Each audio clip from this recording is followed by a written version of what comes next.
जब मैं रोती थी ना गाइस, प्रेगनेंसी मेरी 9 महीने, मैं मतलब कहना चाहिए खून के आंसू रोई हूँ। सारिका नायक ने मेरे को खून के आंसू रुलाई है। जब मैं ससुराल में थी मैं रोती रहती थी, रात में नींद नहीं आती। वैसे ही आप प्रेग्नेंट रहते तो बहुत सारे इशू रहते हैं, वैसे बेचैनी रहती है, बहुत सारे ऐसे इशू होते हैं जो होंगी महिलाएं, उन्हें तो पता ही है। और फिर मैं जो मेंटली रूप से मैं जो इतना मेंटली टॉर्चर झेल रही थी ना उस घर में, तो उस वजह से मैं रात रात भर जगती रहती थी, मुझे नींद ही नहीं आती थी। और दिमाग में मेरे यही चलता रहता था कि मैं क्या करूँ, ऐसा क्या करूँ कि चीज़ें सुधर जाए, सब चीज़ सही हो जाए। मुझे प्रेग्नेंट थी तो मुझे उसकी टेंशन लगती थी अपने बच्चे की, कि इसका भविष्य क्या होगा। मैं वाकई में उस समय मुझे लग रहा था कि मुझे मेरे हाथ पैर किसी ने बांध दिया है, मैं चाह कर भी सांस नहीं ले पा रही हूँ। मेरा मुंह बंद गया है पर मैं सांस नहीं ले पा रही, मुझे सांस ही नहीं आ रही। मतलब मैं इतनी ज़्यादा परेशान हो गई थी कि मुझे यही नहीं समझ में आ रहा था कि अगर मेरी चीज़ें नहीं सुधरी तो क्या होगा, क्योंकि मैं प्रेग्नेंट हो चुकी हूँ। 4-5 महीने होने को आए हैं। मैं क्या करूँ, कैसा करूँ, मुझे कुछ भी नहीं समझ में आ रहा था। बस मैं यही कोशिश में लगी थी कि जल्दी से चीज़ें सुधर जाए, चीज़ें सुधर जाए। मैंने हर कोशिश करी, इस इंसान को हर तरीके से समझाया है कि फैमिली होगी अपनी। और मुझे पता था, पता नहीं क्यों अंदर से एक चीज़ लग रहा था कि सच सामने आएगा भी ना। सब सारिका का ही सपोर्ट करके, क्योंकि उस घर का माहौल ही ऐसा था। क्योंकि मैं जब प्रेग्नेंट थी तो मतलब मैंने बताया कि मेरे हस्बैंड ने मेरे से टोटली बात करना बंद कर दिया था। पूरी आफ्टर डिलीवरी तक मेरे हस्बैंड ने मेरे से कोई बात नहीं करी, ना मेरा कोई ऐसा चेकअप हुआ है कि कोई कुछ चीज़ें पूछे। मतलब मेरे हस्बैंड, वो मैंने तो बताई थी कि उस घर में मैं मेरे हाथ से बना हुआ ना मेरी सास खाती थी, ना मेरा पति खाता था, ना मैं अपने हस्बैंड का कोई काम कर सकती थी, ना मैं उसे खाना सर्व कर सकती थी। मेरे हस्बैंड का काम मेरी जेठानी सारिका नायक ही करती थी। और मेरे हस्बैंड ने साफ बोल दिया था कि मैं तेरे से अब कुछ नहीं चाहता, ना मेरे को तेरे से कोई मतलब। साफ कह दिया था, तेरे को जैसे रहना रहे, क्या खा रही, क्या पी रही, क्या पहन रही, क्या ओढ़ रही, मेरे हस्बैंड ने साफ कह दिया था मेरे से, मेरे को तो कोई मतलब नहीं।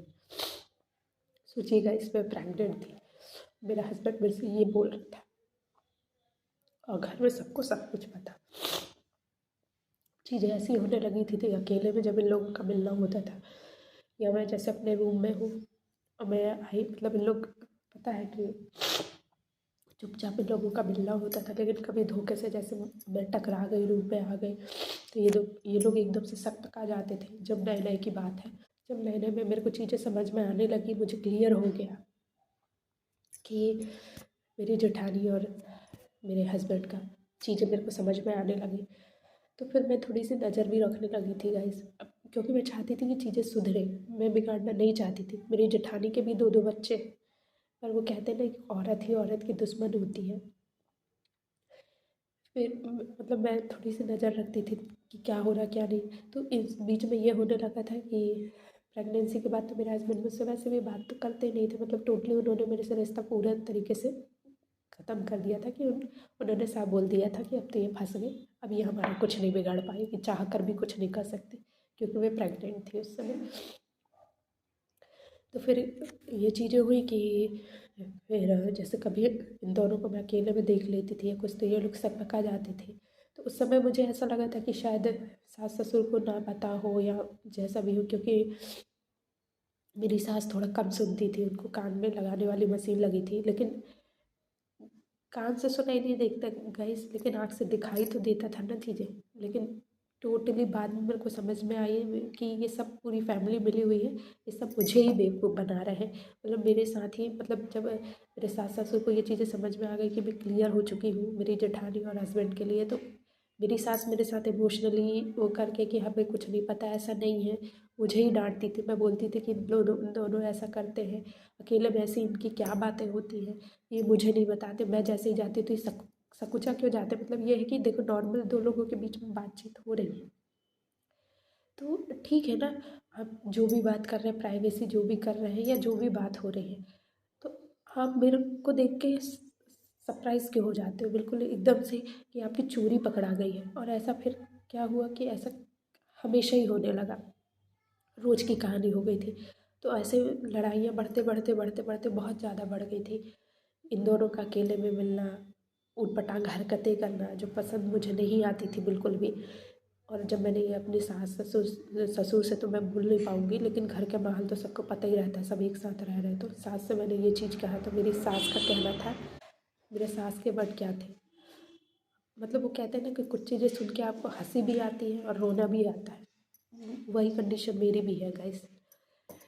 तो मेरी सास मुझसे कहती थी कि छोटी जात की जैसे हरकतें मत करो। आप ही लोग बताइए कि छोटी जात और बड़ी जात है, किसी भी जात में मैं कह रही हूँ गाइस, क्या ये सब चीज़ें जायज़ हैं? ये गंदगी जायज़ है? और तुम तो खुद पंडित हो। मैं एक ब्राह्मण परिवार से बिलोंग करती हूँ, ब्राह्मण हूँ मैं, है ना। तो आज मैं अपनी सासू माँ से कहना चाहती हूँ कि छोटी जात, आपने तो वीडियो देखा है ना, सारी चीज़ें देखी है ना, ये है छोटी जात। आप तो ऊंची जात है, छोटी जात के लोग भी ऐसी हरकतें नहीं करते। और ये क्या बना रखी हूँ, छोटी जात और बड़ी जात। इंसान में इंसानियत होना चाहिए, जात से कुछ नहीं होता, जात पात से कुछ नहीं होता। तुम में तो कोई इंसानियत भी नहीं रह गई है। तुम लोग इस कैटेगरी के लोग हो ना कि वो कहते हैं ना थूक कर चाटने वाले, कि तुम लोगों को सारी असलियत पता है और इतना भोग रहे हो, फिर भी तुम लोगों को समझ में नहीं आ रहा। तुम्हारे बड़े बेटे की करतूत, तुम्हारे छोटे बेटे की करतूत, तुम्हारे बड़ी बहू की करतूत सब सामने आ गई, लेकिन नहीं, क्योंकि आपको पैसा प्यारा है, पैसा, है ना। क्योंकि कुछ लोगों को नहीं पता तो मैं बता दूं, मेरी जेठानी जो है ना वो पार्षद है। पार्षद है तो भाई पैसा तो कमा के लाके देगी ना। और दोनों तरफ से इनके पास पैसा आ रहा है, बिज़नेस तो वैसे भी करोड़पति पार्टी है तो बिज़नेस तो इनके पास बढ़िया फैला हुआ है, बिज़नेस अच्छा है।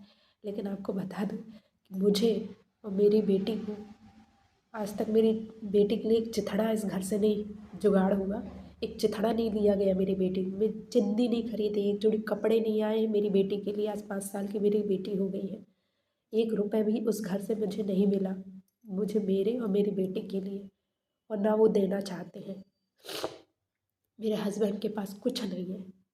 मेरे हस्बैंड, बार बार मैं इसलिए नाम ले रही हूँ, मयंक नायक, आप जो लोकल होंगे वो समझते होंगे कि ये क्या फैमिली है और कैसा इनका बिजनेस वगैरह कैसा है, वहाँ के लोकल लोग जानते होंगे। लेकिन उन्हीं को बता रही हूँ कि मेरे लिए और मेरी बेटी के लिए इस घर में 1 रुपया भी नहीं है, और ना ही वो देना चाहते, साफ मना कर दिए उन्होंने। मैंने मेंटेनेंस का केस लगाया है और इन्होंने मना कर दिया है। मेरे हस्बैंड ने कहा है कि ये सिर्फ एक ट्रक चलाता है और इसके पास अब कुछ भी नहीं है, उसी से ही अपना पालन पोषण करता है। और आगे की चीज़ों को गाइस मैं आगे आगे के ब्लॉग में शेयर करूँगी। अभी तो मैं नहीं कर पाऊँगी, मेरी कंडीशन मुझे नहीं लग रही कि मैं सूट कर पाऊँ, क्योंकि मुझे अपने आप में भी मेरे इमोशन क्या बोलूँ, मतलब किसी के मन में बहुत ज़्यादा अंदर भरा रहता है ना गाइस, जब वो किसी के सामने बहुत लंबे टाइम के बाद बाहर निकलता है ना, तो ऐसी ही सिचुएशन होती है। बस मैं कुछ टाइम के लिए अभी अकेले रहना चाहती हूँ और मैं आगे की चीज़ें आपसे शेयर करूँगी। तो प्लीज़ गाइस मेरे जितना हो सके उतना सपोर्ट कीजिए और मेरे चैनल को लाइक कीजिए, शेयर कीजिए, और मेरे ये इस वीडियो को जितना आगे शेयर कर सकते करिए प्लीज़। और अगर आप डिंडौरी से बिलोंग करते तो प्लीज़, जो लोग भी डिंडौरी वाले इस वीडियो को देख रहे हैं, डिंडौरी में हर एक घर में ये वीडियो जानी चाहिए गाइस। मैं चाहती हूँ कि इन लोगों की असलियत सामने आए। इन्होंने जो मेरे साथ किया है ना, मैं चाहती हूँ कि ये किसी और के साथ ना हो, क्योंकि इनकी असलियत सबके सामने लाना बहुत ज़रूरी है गाइस। मैं मिडिल क्लास फैमिली से बिलोंग करती हूँ, मैं छोटी हूँ तो क्या, छोटे घर से बिलोंग करती हूँ तो क्या मैं हर मेरे साथ जो गलत चीज़ें कहीं करी गई हैं, बिन मतलब मेरी लाइफ बर्बाद की गई, मेरी बेटी की लाइफ बर्बाद की गई, तो मैं कब तक चुप होकर सहन करूँगी? आप ही लोग बताइए, कब तक मैं चुप रहूँगी ऐसे? ये गलत करते जा रहे हैं और आज तक इन्हें अपनी गलती का एहसास नहीं है, तो मैं कब तक चुप रहूँगी?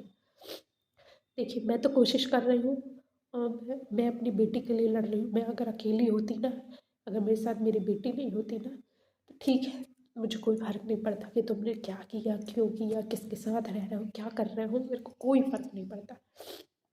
लेकिन मैं एक माँ हूँ।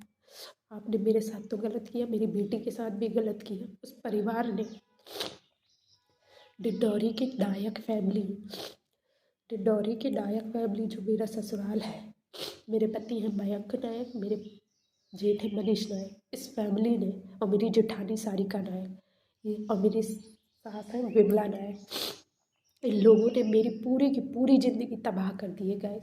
और मेरी बेटी की भी ज़िंदगी पूरी बर्बाद कर दी, और आज भी इन्हें अपनी गलती का एहसास नहीं है। मेरे पास सारे प्रूफ हैं मेरी जेठानी और मेरे पति के खिलाफ, और मेरे ससुराल वालों ने, नायक जितनी फैमिली है, मेरे चाचा ससुर की फैमिली, जितने भी लोग हैं, सबने उस वीडियो को देखा है।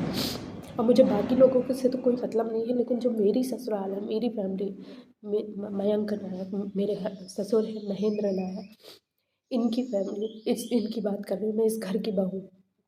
लेकिन सब कुछ देखने के बाद, अपनी बड़ी बहू की हकीकत देखने के पास, मेरे पास पूरा वीडियो था, मैंने पूरा वीडियो इन लोगों को दिखाया है। आप और जो वहाँ के लोकल होंगे वो तो मेरे जेठ के बारे में जानते ही होंगे, है ना। कई लोग ये क्वेश्चन भी करेंगे कि जब आपकी जेठानी ऐसी थी तो जेठ ने क्यों नहीं मतलब जेठ ने कोई कदम क्यों नहीं उठाया, उसने कोई एक्शन क्यों नहीं लिया। तो जो लोकल वहाँ के डिंडौरी वाले होंगे वो मेरी जेठ की भी कहानी जानते होंगे, और आगे मैं अपनी जेठ की कहानी शेयर करूँगी जो लोग नहीं जानते हैं। लेकिन जो लोकल डिंडौरी के हैं तो उन्हें तो पता है ना कि उनके, मेरे जेठ के ऊपर क्या केस चल रहा है। गाइस अभी बस प्लीज़ मेरा सपोर्ट कीजिए, मैं इतना चाहती हूँ, और मैं सच तो सामने ला के रहूँगी, चाहे अब कुछ भी हो जाए, मैं सच सामने ला के रखूँगी। तुम लोगों ने मेरे को जितना परेशान किया है ना, मैं तुम्हारी हकीकत, एक एक हकीकत, एक एक चीज़ें घर के सामने ला के रहूँगी। बड़े घर के हो ना तुम लोग, तुमने जो सारिका नायक मेरे साथ जो राजनीति करी है ना, ये तुम्हारी राजनीति तुम पे ही भारी पड़ेगी।